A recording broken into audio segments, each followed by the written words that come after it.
সকলকে স্বাগতম জানাচ্ছি কুকিং ব্লগের আরেকটি রেসিপিতে। আস্ত রসুন দিয়ে মাটন কারি রান্নার রেসিপিটি সম্পূর্ণ দেখার অনুরোধ রইল। তো চলুন রেসিপিটি শুরু করা যাক।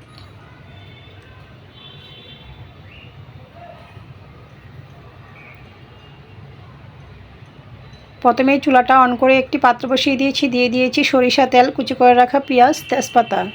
নাড়াচাড়া করে পেঁয়াজটা ব্রাউন কালার করে নেব।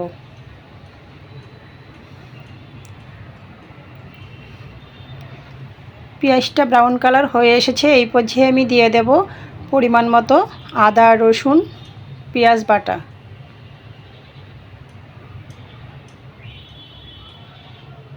গুঁড়া মশলায় দিয়ে দিচ্ছি পরিমাণ মতো হলুদ গুঁড়া, স্বাদ মতো লঙ্কার গুঁড়া, ধনিয়ার গুঁড়া, জিরার গুঁড়া। মশলা কষানোর জন্য সামান্য জল, নাড়াচাড়া করে নিচ্ছি।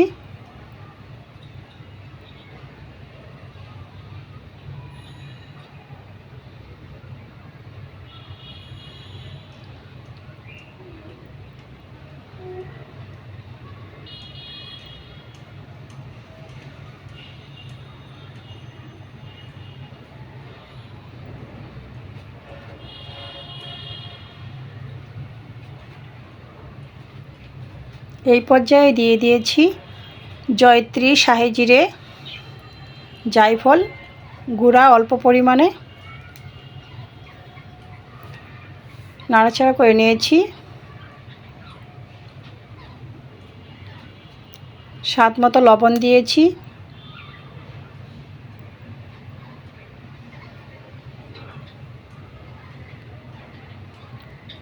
দিয়ে দিয়েছি ধুয়ে পরিষ্কার করে পানি ঝরিয়ে রাখা মাংস। নাড়াচাড়া করে ভালো করে কষিয়ে নেব।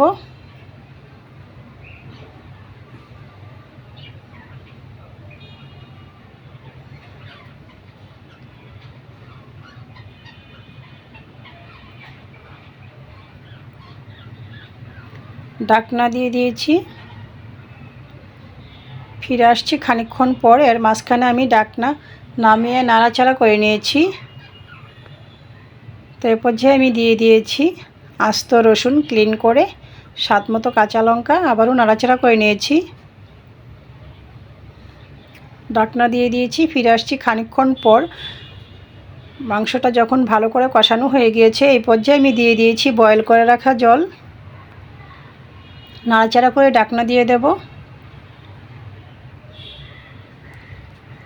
চুলার আঁচ মিডিয়াম টু লো রেখে আমি ঘন্টাখানেক সময় নিয়ে রান্নাটা করে নেব। তো ফিরে আসছি কয়েক মিনিট পর। ঢাকনাটা নামিয়ে নাড়াচাড়া করে নিয়েছি। আবারও ঢাকনাটা দিয়ে দিয়েছিলাম।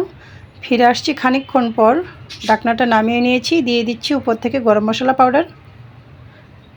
আবারও নাড়াচাড়া করে নিয়েছি।